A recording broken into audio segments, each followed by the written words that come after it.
하오늘 뉴스에 다시 찾아주신 여러분께 감사드립니다. 하오늘 뉴스입니다. 시청자 여러분께서는 러시아에게는 손쉬운 승리가 되었어야 했다.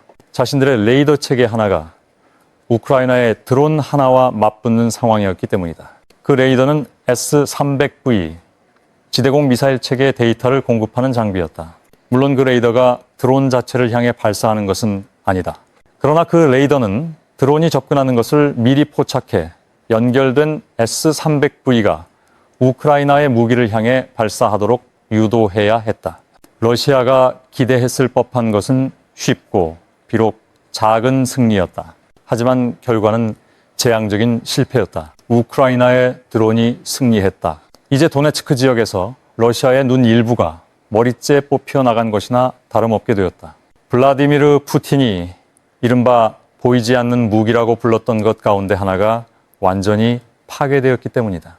러시아 레이더 체계가 거듭 실패해온 가운데 최신 실패 소식은 1월 6일에 전해졌다. 그날 유나이티드 24 미디어는 우크라이나가 격전지 도네츠크 지역에서 승리를 거두었다고 보도했다. 그 전투는 희귀한 수백만 달러급 구 S-32M1 레이더 체계 하나와 드론 한 대를 맞붙게 한 싸움이었다. 우크라이나의 드론은 그 레이더가 갖추었어야 할 어떤 탐지 방식이든 이를 우회해버린 것으로 전해진다.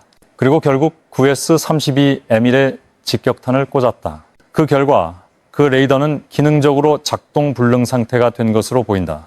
그 레이더를 잃으면서 러시아는 우크라이나로부터 빼앗으려는 지역에 하늘에서 가치 있는 눈이 되어 주어야 했던 자산까지 잃었다. 푸틴에게는 나쁜 소식이다. 러시아의 레이더가 파괴되면 우크라이나는 더 안전한 공중 통로를 뚫어낼 수 있다. 그 통로를 통해 우크라이나는 드론과 미사일을 보내고 어쩌면 전투기와 다른 항공기까지 투입할 수도 있다. 우크라이나의 성공을 확인해준 인물은 로베르트 마디아르 브로브디였다. 그는 악명 높은 여단 마디아르의 새들이라고 불리는 부대를 이끌고 있다. 공격 자체는 우크라이나의 412 네메시스 무인체계 부대가 수행한 것으로 전해진다. 그러나 브로브디는 이 공격을 알리고 맥락을 설명하는 데 핵심적인 역할을 했다. 우크라이나에서 드론 전쟁을 상징하는 가장 눈에 띄는 인물들 가운데 하나인 그는 텔레그램 채널을 통해 영상과 분석을 공유했다. 그의 해설은 전쟁에서 가장 중요한 드론 타격들 일부와 함께 올라오는 경우가 많다. 포브스는 이전에 마디아르의 새들이라는 브랜드가 우크라이나의 무인 전력 진화 속도를 상징하게 되었다고 지적한 바 있다. 그리고 브로브디는 종종 전장 분석가이자 최전선 영상의 확산자 역할을 동시에 수행해왔다. 1월은 왜 이런 드론 부대들이 그렇게 중요해졌는지를 보여주는 완벽한 사례가 되었다. 또 브로브디의 발언은 러시아의 레이더 체계가 원래 맞서기 위해 설계된 바로 그 위협으로부터 자신을 보호하는 데 얼마나 심각하게 실패했는지를 부각한다. 그 드론 전문가가 텔레그램에 올린 말에 따르면 S-300V 방공체계 레이더 구성 요소는 2026년 1월 5일 도네츠크 지역에서 묻혔다. 브로브디는 이어서 이번 타격으로 파괴된 레이더는 소련 시절의 장비이지만 여전히 비싸고 강력하며 러시아가 대체하기 극도로 어려운 자산이라고 설명했다. 그는 늘 하던 대로 우크라이나의 최신 성공을 기록한 영상도 함께 공유했다. 그 영상에서 우리는 공격 드론 자체가 촬영한 것으로 보이는 장면을 본다. 브로브디는 이를 중거리 타격 드론이라고 묘사했지만 정확한 기종이나 모델은 특정하지 않았다. 우크라이나는 이 범주에 속하는 여러 드론을 운용하고 있다. 이들은 전선 뒤쪽, 점령지 내부의 표적을 타격하도록 설계되어 있다. 이런 드론은 근거리 1인칭 시점 드론, 즉 FPV 드론보다 훨씬 더 멀리 날아갈 수 있다. 그러면서도 고화질 타격 영상을 계속 송신할 수 있다. 동시에 우크라이나가 러시아 깊숙한 곳의 표적을 때릴 때 사용하는 체계처럼 극단적으로 먼 사거리를 갖춘 것은 아니다. 이름이 말해주듯 이들은 결정적인 중간지대를 채운다. 그 덕분에 우크라이나군은 점령된 우크라이나 내부에서 사령부, 병력 집결지, 물류 거점, 방공체계를 타격할 수 있다. 그리고 그것이 바로 1월 5일에 실제로 벌어진 일이다. 다시 영상으로 돌아가 보자. 21초짜리 영상은 러시아 체계가 얼마나 노출되어 있었는지를 선명하게 보여준다. 드론은 어떤 가시적인 방공 대응도 없이 직선으로 접근한다. 그리고 S-300V 체계의 구 S-32M1 레이더 모듈로 보이는 지점을 타격한다. 만약 그 식별이 맞다면 레이더와 그것이 지원하던 방공포대는 작동 불능이 되었을 것이다. 보도에서는 추가 분석을 통해 공유된 영상 증거가 드론이 레이더의 안테나 모듈을 직접 타격했음을 시사한다고 설명한다. 해당 매체는 이것이 거의 확실하게 전체 체계를 무력화한다고 덧붙인다. 또한 내부 손상 정도와 사상자 규모는 드론의 탄두에 대한 정보가 제한적이어서 불분명하다고 했다. 다만 그 타격이 레이더의 차체를 손상시키고 승무원을 다치게 했을 가능성도 제기되었다. 그러나 영상에서 보이는 것 이상의 피해는 확인할 수 없다고도 경고했다. 이번 도네츠크 드론 타격에서 러시아 병사들이 한 명도 죽지 않았다고 하더라도 마디아르의 새들은 이미 거대한 성과를 거둔 것이다. 이 레이더가 사라지면서 도네츠크의 러시아 병력에 대한 추가 타격이 가능해졌을 공산이 크다. 1월 5일의 공격은 러시아 인명피해가 크지 않았을지 모른다. 하지만 희귀한 레이더 기지를 제거한 대가로 앞으로의 피해는 더 커질 수 있다. 어떻게 그럴 수 있는가? 그 질문에 답하려면 우크라이나가 파괴한 레이더와 그 레이더가 데이터를 제공하던 방공부대를 더 가까이 들여다봐야 한다. 9S-32M1은 매우 희귀한 레이더여서 그 성능에 관한 세부 사항은 비교적 부족하다. 그러나 보도는 이 레이더가 러시아에 왜 중요한지를 보여주는 몇 가지 정보를 공유했다. 우선 이 장비는 3차원 좌표를 제공하는 다중 채널 레이더 체계로 방공 미사일을 목표에 유도하도록 설계되었다. 핵심 개념은 이렇다. 레이더가 미사일이나 드론, 항공기 같은 접근 표적을 포착한다. 그러면 연결된 방공 플랫폼이 그 위협을 향해 발사하도록 촉발한다. 도네츠크의 9S-32M1 사례에서 그 플랫폼은 S-300V였고 이것 역시 러시아의 구형 장비 가운데 하나다. 정확도는 이 레이더의 대표적 특징으로 여겨져 왔다. 보도에 따르면 이 체계는 센티미터 대역 전자기파에서 작동하는 코히어런트 펄스 레이더를 탑재하고 있다. 또 사이언스 다이렉트를 인용해 코히어런트 레이더는 표적의 위상 이력을 보존할 수 있는 체계라고 설명한다. 그것은 도플러 주파수 정보를 추출하는 데 도움이 된다. 이 도플러 정보는 표적을 계속 추적하는 데 쓰인다. 즉 9S-32M1의 코히어런트 펄스 레이더는 표적을 한번 포착하면 그 표적이 시야에서 벗어나기 극도로 어렵게 만들어야 한다는 뜻이다. 이 레이더는 접근 표적을 매우 빠르게 포착할 수 있어야 한다고도 알려져 있다. 위상 배열 안테나를 사용하기 때문이다. 그 덕분에 안테나 자체를 기계적으로 회전시키지 않고도 전자적으로 빔을 스캔할 수 있다. 기계적 동작이 줄어들면 표적 탐지가 더 빨라진다. 그 결과 레이더와 그 레이더가 지키도록 설계된 방공체계의 생존성이 높아진다. 보도에 따르면 이 레이더는 발사대와 데이터를 받는 방공 플랫폼의 교전 과정을 모두 통제한다. 9S-32M1은 최대 12발의 대공 미사일을 유도할 수 있다고 한다. 그리고 그 12발의 미사일로 최대 6개 표적을 동시에 타격할 수 있다. 사거리 측면에서 우리가 아는 것은 많지 않다. 다만 9S-32M1은 전투기 같은 물체를 최대 150km, 즉 약 93마일 거리에서 탐지할 수 있다고 전해진다. 그러나 그 고싯된 탐지 거리는 표적이 최소 5km, 즉 약 3.1마일 이상의 고도에서 비행할 때에만 의미가 있다. 어쨌든 이런 모든 사양은 1월 5일에는 아무 의미가 없었다. 그렇게 인상적이라고 주장되는 체계가 우크라이나에 드론 하나가 접근하는 것을 알아채지 못했다. 그리고 러시아는 수백만 달러의 대가를 치렀다. 어쩌면 9S-32M1은 러시아가 필요로 하는 만큼 드론에 효과적이지 않은지도 모른다. 결국 우크라이나의 드론은 수킬로미터 상공에서 날아오지 않는다.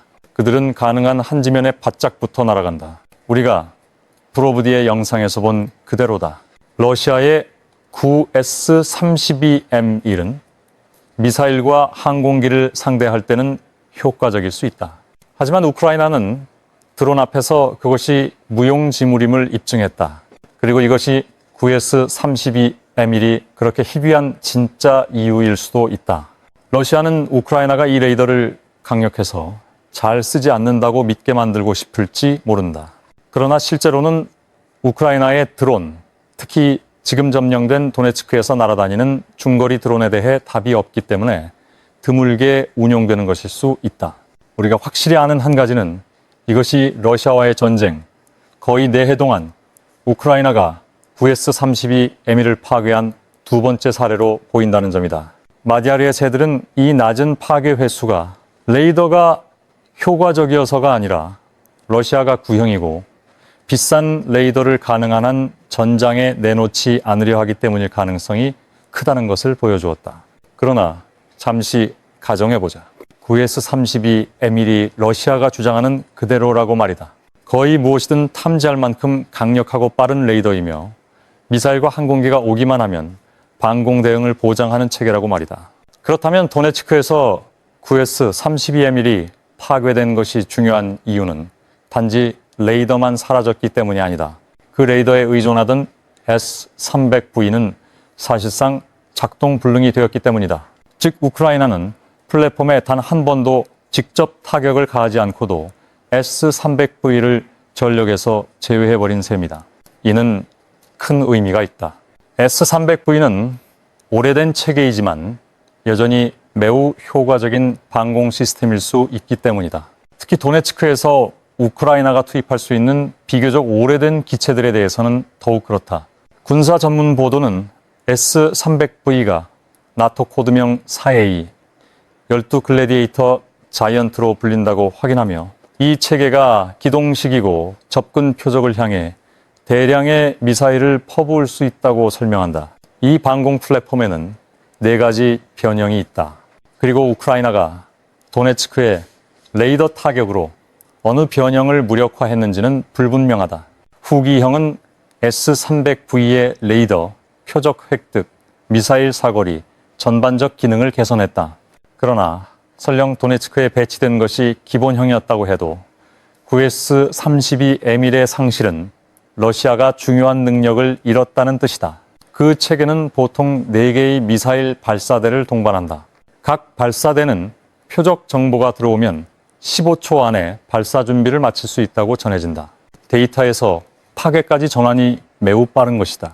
그리고 S-300이 9S-32M 같은 레이더와 결합될 때 점령된 도네츠크의 하늘은 우크라이나 전투기와 다른 항공기에게 매우 위험한 공간이 된다. 추가 설명에 따르면 S-300V는 여러 나라가 구매할 정도로 인정받아왔다. 그 나라들에는 중국, 이란, 시리아, 이집트, 불가리아가 포함된다. 그리고 우크라이나 자체도 보유한 적이 있는데 이는 소련 시절 잔존 전력일 가능성이 크다. 보도는 이 체계가 3명의 승무원으로 운용되며 약 5분 만에 전개하고 같은 속도로 철수할 수 있다고 덧붙였다. 또 S-300V가 9M82사 A-12 비자이언트 미사일을 탑재할 수 있다고 전해진다. 이 미사일은 고폭 파편 탄두를 장착하고 최대 마하 8의 속도에 도달할 수 있다고 한다. 그렇다면 S-300V의 일부 미사일은 초음속을 넘어서는 영역, 즉 극초음속에 가까울 수 있다. 그리고 전개된 9M82 자이언트를 능가할 수 있는 것은 거의 없다. 물론 이런 능력은 S-300V가 다가오는 위협을 볼 수 있을 때에만 의미가 있다. 그리고 우크라이나는 도네츠크에서 적어도 1개의 이런 방공 플랫폼을 눈먼 상태로 만들었다. 이제 마디아르의 새들이 만들어낸 도네츠크의 최신 성공이 전쟁 전체 맥락에서 무엇을 뜻하는지 살펴보자. 단발의 타격으로만 보면 9S-32M 레이더 파괴는 비교적 작은 사건이다. 연결된 S-300을 무력화하는 관점에서는 중요하지만 우크라이나에게 전황을 뒤집는 결정타라고 하기는 어렵다. 그러나 러시아의 큰 문제는 1월 5일의 타격이 단순히 우크라이나가 운 좋게 방공 플랫폼 하나를 잡아낸 사건이 아니라는 점이다. 그것은 2022년 2월 이후 우크라이나가 수행해온 수많은 성공적 타격 가운데 하나다. 즉 푸틴이 해법을 찾지 못한 채 커져가는 방공 위기의 또 하나의 증거가 된 것이다. 방공 플랫폼 손실만으로도 푸틴은 우려해야 한다. 우크라이나 재무부에 따르면 러시아는 지난 4해가 채 되지 않는 기간 동안 대공 플랫폼 1260홉대를 잃었다. 하루에 한 대꼴은 아니지만 거의 그에 가깝다. 이런 손실이 누적될 때마다 러시아는 어려운 선택을 강요받는다. 러시아 본토에서 더 많은 방공체계를 우크라이나로 보낼 것인가? 그렇게 하면 우크라이나의 장거리 드론이 타격해온 정유시설 같은 핵심 자산을 지킬 방어가 줄어든다. 아니면 손실을 받아들이고 그 방공체계가 지키던 점령지 구역을 무방비로 둘 것인가? 그것도 좋은 선택은 아니다. 방어가 비면 우크라이나가 러시아 후방을 노릴 취약점이 생기기 때문이다. 어느 쪽이든 우크라이나가 유리해진다. 러시아의 방공 문제는 단지 플랫폼과 레이더를 많이 잃었다는 데서 끝나지 않는다. 보급망 문제도 미사일 생산과 신형체계 제작 모두에 악영향을 주고 있다. 9월에 영국 왕립합동군사연구소의 잭 와틀링 박사는 러시아가 다가오는 방공 미사일 부족 사태에 직면해 있다고 말했다. 그 부족은 2016년 2월에 정점에 이를 수 있다고 한다. 와틀링은 이 부족이 우크라이나에게 기회의 창을 열어줄 것이라고 덧붙였다. 우크라이나는 러시아의 결핍과 약점을 이용해 더 많은 표적을 타격하고 러시아 산업에 압박을 가할 수 있게 된다는 것이다. 우리는 이미 2025년 동안 우크라이나가 러시아 내부에서 그런 일을 많이 해온 것을 보았다. 그리고 2026년에는 러시아의 미사일 부족이 우크라이나의 장거리 공격을 더 파괴적으로 만들 수 있다는 전망이 나온다. 이 부족의 파급은 점령된 우크라이나에도 비슷하게 나타나 와틀링이 말한 기회의 창을 열어주고 경우에 따라 영토 회복의 가능성까지 제공할 수 있다. 이 미사일 문제를 더 악화시키는 것은 러시아가 파괴된 방공 전력을 대체할 만큼 충분한 수량을 생산하지 못한다는 점이다. 키이우 포스트는 12월 보도에서 러시아의 S-400 방공 체계 생산이 여러 지역의 부품에 의존한다고 밝혔다. 그 부품 공급원에는 중앙아시아와 미국도 포함된다고 전해졌다. S-400은 러시아의 S-300 업그레이드이며 우크라이나가 레이더를 파괴해 무력화한 그 체계보다 더 강력하도록 설계된 플랫폼이다. 다시 잭 와틀링의 분석에 따르면 기존 제재의 집행을 더 강하게 하고 새로운 제재를 도입하면 러시아가 S-400을 더 만들기 위해 유지해야 하는 공급망을 막아버릴 수 있다. 그는 집행을 확대하고 집행 협력을 강화할 필요가 있다고 말하며 제재를 통과시켜 놓고도 뻔한 우회가 계속 통과한다면 각국이 제재 준수를 철저히 감시하지 않는다는 뜻이라고 지적했다. 이런 생산 문제는 러시아의 막대한 방공 손실과 결합해 방어 공백을 만든다. 전쟁연구소의 조지 바로스는 이제 우크라이나가 러시아를 강하게 때릴 기회가 많아졌다고 말한다. 우크라이나 전구를 둘러싼 초기 방어 껍질만 넘어서면 러시아의 나머지 지역에는 구멍과 취약점이 존재한다는 것이다. 바로스는 우크라이나가 필요한 것은 적절한 무기와 그 공백이 어디에 있는지에 대한 지식뿐이라고 말한다. 또는 방금 도네츠크에서 한 것처럼 우크라이나가 스스로 공백을 만들어낼 수도 있다. 그리고 그 공백은 앞으로 점령지에서 러시아 진지를 향한 공격에 거의 확실히 이용될 것이다. 이는 푸틴에게 또 다른 악재다. 그는 진행 중인 평화 협상에서 도네츠크를 양도하라고 우크라이나에 압박을 가해왔다. 푸틴의 말을 믿는다면 우크라이나는 도네츠크에서 아직 지키는 영토를 곧 잃을 것처럼 보인다. 그러나 현실은 푸틴이 만들어내는 서사와 크게 다르다. 유나이티드 24 미디어는 러시아가 2025년 11월 기준으로 도네츠크를 점령하려고 11년을 써왔다고 지적한다. 그 시작은 푸틴의 첫 침략 작전이었고 그것은 크림반도 병합으로 이어졌다. 거의 4해의 전투 끝에도 도네츠크는 약 30%가 아직 남아있다. 그 남은 지역에는 견고하게 방어된 도시와 정착지로 이루어진 요새 벨트가 자리하고 있다. 이 요새 벨트는 러시아가 앞으로 전진하려 할 때 그 시도가 고통스러울 것임을 예고한다. 도네츠크에서 푸틴에게 빠른 승리는 없다. 12월에 전쟁연구소 분석가들은 러시아가 이 요새 벨트를 2027년이나 2028년 이전에는 무너뜨리기 어려울 것이라고 시사했다. 그 전제는 러시아의 공격 규모가 지금과 같고 우크라이나의 파트너들이 계속 지원을 제공한다는 것이다. 그런 맥락에서 우크라이나가 도네츠크 점령지에서 러시아를 타격하는 것은 푸틴에게 치명적이다. 그는 우크라이나의 도네츠크 방어가 필연적으로 붕괴한다는 서사를 만들고 싶어 한다. 그러나 우크라이나의 드론이 값비싼 레이더를 파괴하고 있다면 그 서사를 만들기는 매우 어렵다. 2026년은 푸틴이 주장하는 모습대로 흘러가지 않을 가능성이 크다. 러시아는 지난 몇 년간 봐온 것처럼 느리고 꾸준한 전진을 계속 시도할 것이다. 하지만 그 시도는 우크라이나가 중거리 드론을 보유한 상태에서 이루어진다. 바로 이런 드론이 방공의 눈을 파괴했다.